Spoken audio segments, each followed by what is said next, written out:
जितेंद्र भाटी अभी बात कर रहे थे एनडीआरएफ के चीफ से और उन्होंने बताया कि 45 घंटे 48 घंटे अभी और ये काम चल सकता है। उमाकांत लखेरा भी हमारे साथ जुड़ चुके हैं।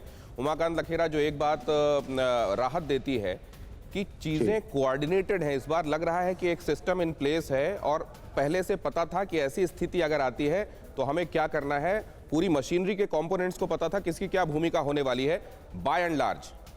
बिल्कुल सही बात है कि जो प्राकृतिक आपदाएं आती हैं तो प्राकृतिक आपदाएं जाहिर सी बात है कि वो पहले से बता करके नहीं आती है, अचानक आती हैं और ऐसी हालत में आती हैं कि सब लोग हक्के बक्के रह जाते हैं और कि जो प्रशासनिक मशीनरी है, जो डिजास्टर मैनेजमेंट है, जो लोकल लोग हैं। जी प्रखर, मैंने देख लिया आपका इशारा, मैं आऊंगा आपके पास से। एक बार बात पूरी हो जाए मैं आता हूँ।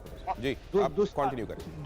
दूसरी बात क्या है कि सबसे बड़ा अच्छा पॉजिटिव चीज क्या हुई कि ये घटना, ये हादसा दिन के टाइम पर हुआ जब सब लोग जगे हुए थे, सब लोग शोर सुन सकते हैं, सब लोग अगर संभलना है। दूसरे मौसम साफ था, बारिश नहीं हो रही थी, मौसम साफ था, बारिश नहीं हो रही है। और दूसरी और एक महत्वपूर्ण बात यह है कि एक भैलीज में हुआ एक जो धौल गंगा जो नदी है उसके एक छोटी सी घाटी में हुआ और उसने नीचे आकर के जैसे पानी जब खुले ओपन में आ गया तो निश्चित रूप से उस पानी को ठहरने की ठहराव आ गया और उसने जो श्रीनगर, आगे कर्णप्रयाग, श्रीनगर और जितने नाजुक जगह हैं आगे जाकर के, तो उसने वहां तबाही का जो अंदेशा शुरुआत में प्रकट किया जा रहा था तो वो उससे बच गया। और उमाकांत जी, प्रखर कुछ जोड़ना चाह रहे हैं, वक्त हमारे पास सीमित है। प्रखर प्लीज।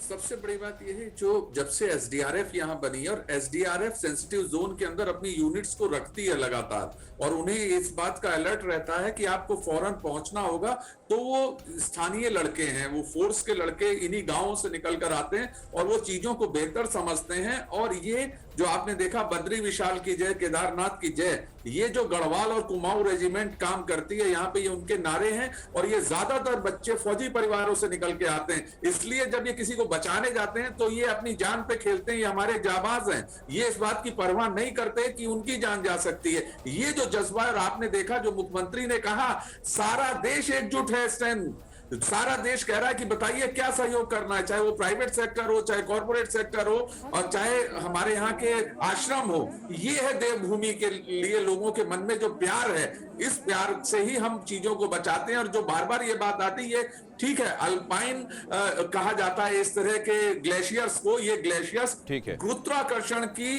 जब उनके ऊपर ज्यादा प्रेशर आता है। प्रखर, मैं आपको रोकता हूं, मैं जरा पीके मिश्रा साहब से भी एक क्विक कमेंट ले लूं, आखिरी का 1 मिनट बचा है। पीके मिश्रा जी, किन बातों पर फिर भी आपको लगता है कि गुंजाइश देखने को मिली है जिस पर हमको ध्यान देना चाहिए? Quickly sir.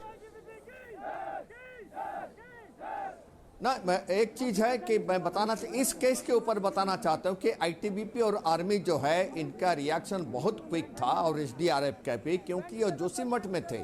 मैं इस एरिया में कार्यरत था और जोशीमठ से तपोवन सिर्फ 15 से 22 किलोमीटर है, तो इसलिए बहुत क्विक रिएक्शन था।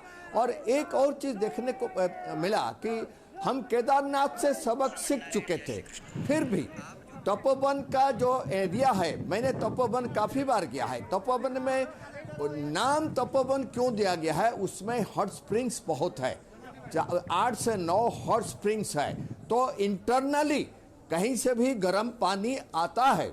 और उसके ऊपर जो ग्लेशियर है, ग्लेशियर के ऊपर पानी रहता है और वो हर शू शेप में है।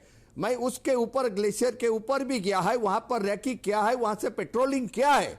इसलिए मैं बताना चाहता हूं कि यहां पर जो है ग्लेशियर, उसके पीछे साइड में गागरिया साइड को आता रहता है और इधर को भी आ सकता है। इसलिए तपोवन जो एरिया है, छोटा सा एरिया, बिल्कुल ग्लेशियर के सामने आ जाता है। इसलिए हमको बहुत वहां पर सतर्क रहना पड़ेगा तपोवन में, क्योंकि तपोवन में जो है खेती बहुत हो सकता है अगर ग्लेशियर आए तो। बहुत शुक्रिया आप सभी मेहमानों का सर, बहुत धन्यवाद। फिलहाल इस बुलेटिन व्हील में हमारे पास इतना ही वक्त है, बहुत धन्यवाद। परवाह देश की, सोमवार से शुक्रवार रात 10 बजे TV9 भारतवर्ष पर।